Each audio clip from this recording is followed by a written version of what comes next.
ಇದೀಗ ಧರ್ಮಸ್ಥಳದಲ್ಲಿ ಒಂದಿಷ್ಟು ಶವಗಳನ್ನ ಹೂತಿಟ್ಟಿರುವಂತಹ ಪ್ರಕರಣಕ್ಕೆ ಸಂಬಂಧಪಟ್ಟ ಹಾಗೆ ದಿನ ಬೆಳಗಾದ್ರೆ ಒಂದಿಷ್ಟು ಅಪ್ಡೇಟ್ಗಳನ್ನ ಸಹಜವಾಗಿ ಎಲ್ಲರಿಗೂ ಕೂಡ ಗಮನಕ್ಕೆ ಬರ್ತಾ ಇರುವಂತದ್ದು. ಧರ್ಮಸ್ಥಳದಲ್ಲಿ ಶವ ಹೂತಿಟ್ಟಿರುವ ಆರೋಪ ಪ್ರಕರಣಕ್ಕೆ ಸಂಬಂಧಪಟ್ಟ ಹಾಗೆ SITಗೆ ಪೊಲೀಸ್ ಠಾಣೆ ಮಾನ್ಯತೆಯನ್ನ ನೀಡಿದೆ ಸರ್ಕಾರ. SITಗೆ ಒಂದಿಷ್ಟು ಪೊಲೀಸ್ ಠಾಣೆ ಮಾನ್ಯತೆಯನ್ನ ನೀಡಿರುವಂತದ್ದು. BNSS ಅಡಿಯಲ್ಲಿ ಚಾರ್ಜ್ ಶೀಟ್ ಸಲ್ಲಿಸೋದಕ್ಕೆ ಒಂದಿಷ್ಟು ಅಧಿಕಾರವನ್ನ ಕೂಡ ಕೊಟ್ಟಿದೆ. ನೋಡಿ, ಅಧಿಕಾರ ನೀಡಿ ಸರ್ಕಾರದಿಂದ ಒಂದಿಷ್ಟು ಸೂಚನೆಯನ್ನ ಕೊಟ್ಟಿರುವಂಥದ್ದು. ಈಗಾಗಲೇ ಸಹಜವಾಗಿ ಧರ್ಮಸ್ಥಳದಲ್ಲಿ ವಿಚಾರಕ್ಕೆ ಸಂಬಂಧಪಟ್ಟ ಹಾಗೆ ನೂರಾರು ಶವಗಳನ್ನ ಹೂತಿಟ್ಟಿದ್ದೀನಿ ಅನ್ನುವಂಥ ಒಂದು ಆರೋಪ ಕೇಳಿ ಬರ್ತಾ ಇತ್ತಲ್ಲ. ಆ ಆರೋಪದ ವಿಚಾರಕ್ಕೆ ಸಂಬಂಧಪಟ್ಟ ಹಾಗೆ ಯಾವೆಲ್ಲ ನಿರ್ಧಾರವನ್ನ ಕೈಗೊಳ್ಳಬೇಕು, ಯಾವ ರೀತಿಯಾದಂಥ ಬೆಳವಣಿಗೆ ಆಗ್ತಾ ಇದೆ, ಪ್ರತಿಯೊಂದು ಕೂಡ ಈಗ ಗೊತ್ತಾಗ್ತಾ ಇದೆ. ಹಾಗಾಗಿ ಸರ್ಕಾರದಿಂದ ಅಧಿಸೂಚನೆಯನ್ನ ಕೊಡಲಾಗಿದೆ. ನೋಡಿ, BNS ಆಕ್ಟ್ ಅಡಿಯಲ್ಲಿ ಏನಿದೆ ಸಂಪೂರ್ಣವಾಗಿ ನೀವು ಕೇಸ್ ಕೂಡ ದಾಖಲಿಸಬಹುದು. ಅದೇ ರೀತಿಯಾಗಿ ಒಂದಿಷ್ಟು ಚಾರ್ಜ್ ಶೀಟ್ ಅನ್ನ ಕೂಡ ನೀವು ಸಲ್ಲಿಕೆ ಮಾಡೋದಕ್ಕೆ ಒಂದಿಷ್ಟು ಸರ್ಕಾರ ಬಹಳ ಸ್ಪಷ್ಟವಾಗಿ SIT ಅಧಿಕಾರಿಗಳಿಗೆ ಹೇಳಿದೆ. ನೋಡಿ, ಈಗ ಯಾವ ಪಾಯಿಂಟ್ನಲ್ಲಿ ಒಂದಿಷ್ಟು ಮೂಳೆ ಸಿಗುತ್ತೆ, ಏನು ಕತೆ ಅನ್ನುವಂಥದ್ದು ಸಾಕಷ್ಟು ಜನಕ್ಕೆ ಕುತೂಹಲ ಇದೆ. ಯಾಕಂದರೆ ಇವತ್ತು 13ನೇ ಪಾಯಿಂಟ್ ವಿಚಾರಕ್ಕೆ ಸಂಬಂಧಪಟ್ಟ ಹಾಗೆ ಆಗಿರ್ಬೋದು, ಈ ಹಿಂದೆ ಇರುವಂಥ ಪಾಯಿಂಟ್ಗಳಿಗೆ ವಿಚಾರಕ್ಕೆ ಸಂಬಂಧಪಟ್ಟ ಹಾಗೆ ಆಗಿರ್ಬೋದು. ಆದರೆ ಈ ಕುತೂಹಲ ಅನ್ನುವಂಥದ್ದು ಇದೆಯಲ್ಲ, ಜನರಿಗೆ ಮೂಳೆ ಸಿಗುತ್ತೋ ಅಥವಾ ಸಿಗಲ್ವೋ, SIT ಅಧಿಕಾರಿಗಳು ಯಾವ ರೀತಿಯಾಗಿ ಕಾರ್ಯಾಚರಣೆ ಮಾಡ್ತಾ ಇದ್ದಾರೆ, ಇದೆಲ್ಲದರ ಬಗ್ಗೆಯೂ ಕೂಡ ಸಾಕಷ್ಟು ಅನುಮಾನವನ್ನ ಇದೀಗ ಸಹಜವಾಗಿ ಬರ್ತಾ ಇದೆ. ಹೌದು, ಹಾಗಾದ್ರೆ ಈಗ ಹೊಸ ಜಾಗಗಳನ್ನ ಕಂಡುಹಿಡಿಯುವಂತ ಕೆಲಸವೂ ಕೂಡ ಆಗ್ತಾ ಇದೆ. ದೂರುದಾರ ಬೇರೆ ಬೇರೆ ಜಾಗಗಳನ್ನ ತೋರಿಸ್ತಾ ಇದ್ದಾನೆ. ಮತ್ತೊಂದು ಕಡೆ GPR ಬರುತ್ತೆ ಅನ್ನುವಂತ ಲೆಕ್ಕಾಚಾರ. ಎಲ್ಲಾ ಬೆಳವಣಿಗೆ ನೋಡ್ತಾ ಹೋದ್ರೆ ಧರ್ಮಸ್ಥಳದಲ್ಲಿ ನಡೀತಾ ಇರುವಂತದ್ದು ಏನು ಸ್ವಾಮಿ? ಜನರಿಗೆ ಯಾಕೆ ಒಂದಿಷ್ಟು ನಿಗೂಢವಾದಂಥ ಪ್ರಶ್ನೆಗಳು ಸಹಜವಾಗಿ ಹುಡ್ತಾ ಇದೆ. ದಿನ ಬೆಳಗಾದ್ರೆ ಸಾಕು, ಹೌದಪ್ಪ ಧರ್ಮಸ್ಥಳದಲ್ಲಿ ಒಂದು ಅಪ್ಡೇಟ್ ಸಿಗುತ್ತೆ ಅನ್ನುವಂಥ ರೀತಿಯಾಗಿ ಇವತ್ತೇನು ಬೆಳವಣಿಗೆ ಆಯಿತು ಅನ್ನುವಂಥದ್ದು ಸಾಕಷ್ಟು ಜನಕ್ಕೆ ಕುತೂಹಲ ಇದ್ದೇ ಇರುತ್ತೆ.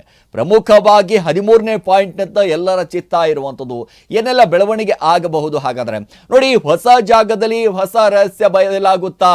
ಈಗಾಗಲೇ ಒಂದಿಷ್ಟು ದೂರುದಾರ ಬಹಳ ಸ್ಪಷ್ಟವಾಗಿ ಹೇಳ್ತಾ ಇದ್ದಾನಲ್ಲ, ಹೊಸ ಜಾಗದಲ್ಲಿ ಹೊಸ ರಹಸ್ಯ ಏನಾದರೂ ಬದಲಾಗಬಹುದಾ?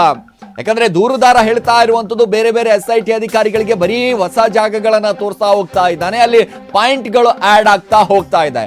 1 ಪಾಯಿಂಟ್, 2 ಪಾಯಿಂಟ್, 3 ಪಾಯಿಂಟ್ ಆಡ್ ಆಗ್ತಾನೆ ಹೋಗ್ತಾ ಇದೆ. 14ನೇ ಪಾಯಿಂಟ್ ಆಯ್ತು, 15ನೇ ಪಾಯಿಂಟ್ ಆಯ್ತು, 16ನೇ ಪಾಯಿಂಟ್ ಆಯ್ತು. ಈ ರೀತಿ ಪಾಯಿಂಟ್ಗಳು ಆಡ್ ಆಗ್ತಾ ಹೋಗ್ತಾ ಇದೆ. ರಹಸ್ಯ ಬದಲಾಗುತ್ತಾ? ಪಾಯಿಂಟ್ಗಳು ಆಡ್ ಆದಷ್ಟು ಅಲ್ಲಿರುವಂತಹ ಅಸ್ಥಿ ಪಂಜರಗಳು ಅಥವಾ ಏನಾದ್ರೂ ಅಲ್ಲಿಂದ ಬಯಲಾಗುತ್ತಾ? ಈ ರೀತಿಯಾದಂತ ಒಂದಿಷ್ಟು ಪ್ರಶ್ನೆ. ನೋಡಿ, ಹೊಸ ಜಾಗದಲ್ಲಿ ಹೊಸ ರಹಸ್ಯ ಬಯಲಾಗುತ್ತಾ? ನಿನ್ನೆ ಕಾರ್ಯಾಚರಣೆಯಲ್ಲಿ ಏನೆಲ್ಲ ಬದಲಾವಣೆ ಆಯಿತು, ಏನೆಲ್ಲ ಕತೆ ಆಯಿತು? ಯಾಕಂದ್ರೆ ನಿನ್ನೆ ದೂರುದಾರ ಒಂದಿಷ್ಟು ಬರೋದಕ್ಕೆ ಒಂದಿಷ್ಟು ಅಡೆತಡೆ ಆಯಿತು, ಏನು ಕಥೆನೋ, ಒಂದಿಷ್ಟು ಸಮಯವೂ ಕೂಡ ಜಾಸ್ತಿ ಆಯಿತು ಅನ್ನುವಂಥ ರೀತಿಗಳು ಮಾತುಗಳು ಕೇಳಿ ಬರ್ತಾ ಇತ್ತು. ನೋಡಿ, ನಿನ್ನೆ ಕಾರ್ಯಾಚರಣೆಯಲ್ಲಿ ಏನೆಲ್ಲ ಆಯಿತು? ಹಾಗಾದ್ರೆ 3 ಹೊಸ ಸ್ಥಳಗಳನ್ನು ತೋರಿಸಿದ್ದಾನೆ ಅನಾಮಿಕ. ನಾನು ಅವಾಗ ತಾನೇ ಬಹಳ ಸ್ಪಷ್ಟವಾಗಿ ಹೇಳ್ತಾ ಇದ್ದೆ, ಅನಾಮಿಕ ತೋರಿಸ್ತಾ ಇರುವಂಥದ್ದು ಹೊಸ ಪಾಯಿಂಟ್ಗಳು. ಹೌದು, ನಿಜಕ್ಕೂ ಕೂಡ ಅನಾಮಿಕನಿಗೆ ಒಂದಿಷ್ಟು ಗೊತ್ತಾಗಿದೆಯೋ ಗೊತ್ತಾಗಿಲ್ವೋ ಅದೇ ಪ್ಲೇಸು. ಯಾಕಂದರೆ ಎಕ್ಸಾಕ್ಟ್ ಪ್ಲೇಸ್ ಹೇಳಿಬಿಟ್ರೆ ಎಲ್ಲಿ ಒಂದಿಷ್ಟು ಇದೇನು ಶವಗಳನ್ನು ಹೂಳು ಅಂತ ಹೇಳಿದಾರಲ್ಲ, ಅವರೇನು ಬಂದ್ಬಿಟ್ಟು ರಾತ್ರಿ ಅಗಿದು ಹೋಗ್ಬಹುದು ಅನ್ನುವಂಥ ಒಂದಿಷ್ಟು ನಿರ್ಧಾರದಿಂದಾಗಿ ಆಗಿರ್ಬೋದು. ಮತ್ತೊಂದು ಕಡೆ ಒಂದಿಷ್ಟು ಪ್ಲೇಸನ್ನು ನಾವು ಬೇರೆ ಹೇಳಿಬಿಟ್ರೆ ಸೊ ಅವರಿಗೂ ಕೂಡ ಒಂದಿಷ್ಟು ಕನ್ಫ್ಯೂಸ್ ಆಗುತ್ತೆ. ಯಾಕಂದರೆ ಎಕ್ಸಾಕ್ಟ್ ಇರುವಂಥ ಒಂದು ಪ್ಲೇಸ್ ಹೇಳಿಬಿಟ್ರೆ ಒಂದಿಷ್ಟು ಸಾಕ್ಷಿಗಳು ನಾಶ ಆಗಬಹುದು ಅನ್ನುವಂಥ ನಿಟ್ಟಿನಲ್ಲಿ ಈ ರೀತಿಯಾದಂಥ ಒಂದಿಷ್ಟು ಮಾತುಗಳು ಕೇಳಿ ಬರ್ತಾ ಇದೆ. ಸೊ ಹಾಗಾಗಿ ಅಂದರೆ ಈಗ 3 ಹೊಸ ಸ್ಥಳಗಳನ್ನು ಅನಾಮಿಕ ತೋರಿಸ್ಬಿಟ್ಟಿದ್ದಾನೆ. ಆ ಸ್ಥಳಗಳಲ್ಲಿ ಏನು ಸಿಗಬಹುದು? ಅಸ್ಥಿ ಪಂಜರ ನಿಜಕ್ಕೂ ಕೂಡ ಸಿಗುತ್ತಾ?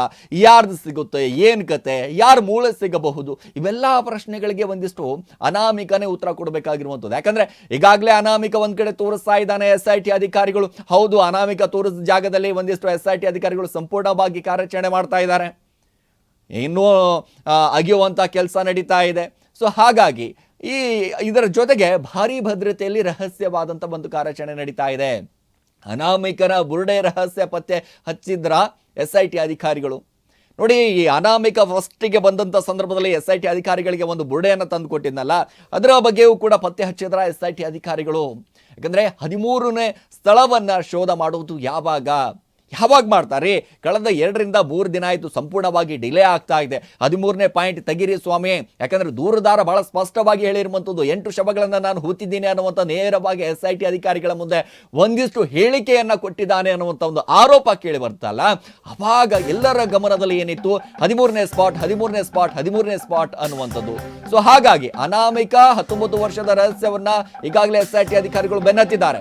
ಸೊ ಅದರ ಜೊತೆಗೆ ಆಪರೇಷನ್ ಬುರುಡೆ ದಿನಕ್ಕೊಂದು ಟ್ವಿಸ್ಟ್. ಎಸ್, ನಿಜಕ್ಕೂ ಕೂಡ ಆಪರೇಷನ್ ಬುರುಡೆ ಏನಿದೆ ದಿನಕ್ಕೊಂದು ಟ್ವಿಸ್ಟ್ ಸಿಗ್ತಾ ಇದೆ. ಅಸ್ಥಿಗಾಗಿ ಶೋಧ ಬದಲಾಯಿತು, ಪಾಯಿಂಟ್ ಪ್ರತಿ ಕ್ಷಣವೂ ಕೂಡ ಒಂದಿಷ್ಟು ಪಾಯಿಂಟ್ಗಳನ್ನ ಬದಲಾವಣೆ ಆಗ್ತಾ ಇದೆ. ನಂಬರ್ 13 ಬುರುಡೆ ಸೀಕ್ರೆಟ್ ಏನ್ರಿ? ಕಲ್ಲೇರಿಯಲ್ಲಿ ಶೋಧ, ಸಿಕ್ಕಿದ್ದು ಬರೀ ಮಣ್ಣು. ನೋಡಿ, ಈಗ ಒಂದಿಷ್ಟು ಏನು ಶೋಧ ನಡೀತಾ ಇದೆಯಲ್ಲ, ಕಲ್ಲೇರಿಗೆ ಹೋಗ್ತಾರೆ, ಕಲ್ಲೇರಿಯಲ್ಲಿ ಒಂದಿಷ್ಟು ಪಾಯಿಂಟ್ಗಳನ್ನ ಗುರುತಿಸ್ತಾರೆ, ಅಲ್ಲಿ ಸಿಕ್ಕಿದ್ದು ಬಾರಿ ಮಾತ್ರ ಮಣ್ಣು. 6 ಅಡಿ ಅಗೆದ್ರೂ ಕೂಡ ಕಾಣ್ಲಿಲ್ಲ ಕಳೆ ಬರಹ. 6 ಅಡಿ, ಒಂದಲ್ಲ ಎರಡಲ್ಲ ಮೂರಲ್ಲ, 6 ಅಡಿ ಅಗ್ದಿದ್ದಾರೆ ಕಾರ್ಮಿಕರು. 6 ಅಡಿ ಅಗೆದ್ರೂ ಕೂಡ ಏನೂ ಕೂಡ ಸಿಗ್ತಾ ಇಲ್ಲ. ನೋಡಿ, ಈಗ ಕಲ್ಲೇರಿಯಲ್ಲಿಯೂ ಕೂಡ ಬಹಳ ಸ್ಪಷ್ಟವಾಗಿ ಅವಾಗ ತಾನೇ ನಾನು ಹೇಳ್ತಾ ಇದ್ದೆ, ಏನಪ್ಪಾ ಅಂತಂದ್ರೆ ದಿನಕ್ಕೊಂದು ಟ್ವಿಸ್ಟ್ ಸಿಗ್ತಾ ಇದೆ. ಜನರಿಗೆ ಸಾಕಷ್ಟು ಕುತೂಹಲ ಆಗ್ತಾ ಇದೆ, ಏನಾಗಬಹುದು, ಏನು ಕತೆ. ಯಾಕಂದ್ರೆ 13 ಅನ್ನುವಂಥ ಒಂದು ಪಾಯಿಂಟ್ ಇದೆಯಲ್ಲ, ಸಹಜವಾಗಿ ಆ ದೃಶ್ಯಾವಳಿಗಳಲ್ಲಿ ನೋಡ್ತಾ ಇದ್ದೀರಲ್ಲ, ಇದೇ 13ನೇ ಪಾಯಿಂಟ್. ಈ 13ನೇ ಪಾಯಿಂಟ್ ಸುತ್ತಮುತ್ತವೂ ಕೂಡ ಯಾವ ರೀತಿಯಾದಂಥ ಬಿಗಿ ಭದ್ರತೆ ಇದೆ ಅಂತಂದ್ರೆ, ನಿಜಕ್ಕೂ ಕೂಡ ಅಲ್ಲಿ ಇರುವಂಥ ಭದ್ರತೆ ಒಂಥರ ಸೆಕ್ಯೂರಿಟಿ ಹೆಂಗಿದೆ ಅಂತಂದ್ರೆ Z+ ಸೆಕ್ಯೂರಿಟಿ ಇರೋ ರೀತಿಯಾಗಿ ಏನಾಗೋಗ್ಬಿಡುತ್ತೋ ಏನು ಕತೆ. ಯಾಕಂದ್ರೆ 3 ದಿನ ಆಯಿತು, ನಿಜಕ್ಕೂ ಕೂಡ 3 ದಿನ ಆಯಿತು ಅನ್ಕೋತೀನಿ. ಪ್ರತಿದಿನ ಬರ್ತಾರೆ, ಅಕ್ಕಿಬೇಕು ಅಂತಾರೆ, ಒಂದಿಷ್ಟು GPR ತರಬೇಕು ಅಂತಾರೆ, ಒಂದಿಷ್ಟು ತಜ್ಞರ ಜೊತೆ ಸಲಹೆಯನ್ನು ಪಡಿತೀನಿ ಅಂತಾರೆ. ಮತ್ತೊಂದು ಕಡೆ SIT ಒಂದಿಷ್ಟು ಚರ್ಚೆ ಮೇಲೆ ಚರ್ಚೆ, ಸಭೆಗಳ ಮೇಲೆ ಸಭೆ, ಅಧಿಕಾರಿಗಳ ಜೊತೆ ಒಂದಿಷ್ಟು ಸಭೆಯನ್ನು ಮಾಡ್ತಾ ಇದ್ದಾರೆ. ಪ್ರಣಬ್ ಮೊಹಂತಿ ಅವರು ಯಾವ ರೀತಿಯಾದಂಥ ಮುಂದಿನ ಕಾರ್ಯಾಚರಣೆ ಯಾವ ರೀತಿಯಾಗಿರಬೇಕು, 13ನೇ ಪಾಯಿಂಟ್ನಲ್ಲಿ ಯಾವ ರೀತಿಯಾಗಿ ಕಾರ್ಯಾಚರಣೆ ಇರಬೇಕು, ಇನ್ನು ಬಗ್ಲೆಗೂಡದಲ್ಲಿ ಯಾವ ರೀತಿಯಾಗಿ ಒಂದಿಷ್ಟು ಕಾರ್ಯಾಚರಣೆ ಇರ್ಬೋದು, ಕಲ್ಲೇರಿಯಲ್ಲಿ ಯಾವ ರೀತಿಯಾಗಿ ಕಾರ್ಯಾಚರಣೆ ಇರ್ಬೋದು, ಪ್ರತಿಯೊಂದು ಕೂಡ ಅಧಿಕಾರಿಗಳಿಗೆ ಮಾಹಿತಿಯನ್ನು ಪಡಿತಾ ಇದ್ದಾರೆ. ಅದರ ಜೊತೆಗೆ ಆ ಭಾಗದಲ್ಲಿರುವಂಥ ಪೊಲೀಸ್ ಅಧಿಕಾರಿಗಳಿಗೆ, ಯಾಕಂದರೆ ಈ ಕೇಸು ಮತ್ತೆ ಎಲ್ಲಿ ಹೋಗ್ತಾ ಇದೆ ಅಂತಂದರೆ 1985 ಅದಂದರೆ ಹಳೆ ಕೇಸು, 40 ವರ್ಷಕ್ಕೆ ಹಳೆಯದು, ಮತ್ತೆ ಅದೇ ರೀತಿ ಮತ್ತೆ ಓಪನ್ ಆಗುತ್ತಾ, ಈ ರೀತಿಯಾದಂಥ ಪ್ರಶ್ನೆಗಳು ಸಹಜವಾಗಿ ನಾವೆಲ್ಲರೂ ಕೂಡ. ಅದಾದ ನಂತರ ಮತ್ತೆ ಈಗ 1995ರಿಂದ 2014ರವರೆಗೆ ಪೊಲೀಸ್ ಇಲಾಖೆಯಲ್ಲಿ ಆಗಿರ್ಬೋದು, ಆರೋಗ್ಯ ಇಲಾಖೆಯಲ್ಲಿ ಆಗಿರ್ಬೋದು, ಗ್ರಾಮ ಪಂಚಾಯತಿಯಲ್ಲಿ ಆಗಿರ್ಬೋದು, ಯಾರ್ಯಾರು ಕೆಲಸವನ್ನು ಮಾಡ್ತಾ ಇದ್ರು, ಯಾರ್ಯಾರು ನಿರ್ವಹಿಸ್ತಾ ಇದ್ರು, ಪೊಲೀಸ್ ಇಲಾಖೆಯಲ್ಲಿ ಯಾರ್ಯಾರು ಕೆಲಸಗಳನ್ನು ಮಾಡ್ತಾ ಇದ್ರು, ಇನ್ನು ಆರೋಗ್ಯ ಇಲಾಖೆಯಲ್ಲಿ ಯಾರ್ಯಾರು ಅಲ್ಲಿ ಸಿಬ್ಬಂದಿಗಳಾಗಿದ್ರು, ನರ್ಸ್ ಆಗಿದ್ರು, ಡಾಕ್ಟರ್ಗಳಾಗಿದ್ರು, ಅವ್ರ ಬಗ್ಗೆಯೂ ಕೂಡ ಒಂದಿಷ್ಟು ಪರಿಶೀಲನೆ ಮಾಡ್ತಾ ಇದ್ದಾರೆ, ಸಂಪೂರ್ಣವಾಗಿ ಮಾಹಿತಿಯನ್ನು ಪಡೀತಾ ಇದ್ದಾರೆ. ಯಾಕೆ ಅಂತಂದರೆ ದೂರುದಾರನಿಗೆ ಒಂದಿಷ್ಟು ಬೆದರಿಕೆ ಬರ್ತಾ ಇದೆ ಅನ್ನುವಂಥ ಕಾರಣದಿಂದಾಗಿ. ದೂರುದಾರ ಒಂದಿಷ್ಟು ನೇರವಾಗಿ ಯಾವಾಗ ಈ ಯೂಟ್ಯೂಬರ್ಸ್ ಮೇಲೆ ಒಂದಿಷ್ಟು ಹಲ್ಲೆ ಆಗುತ್ತೆ, ವರದಿ ಮಾಡುವಂಥ ಸಂದರ್ಭದಲ್ಲಿ ಹಲ್ಲೆ ಆಗುತ್ತೆ ಅನ್ನುವಂಥ ಮಾತುಗಳು ಕೇಳಿಬಂತು.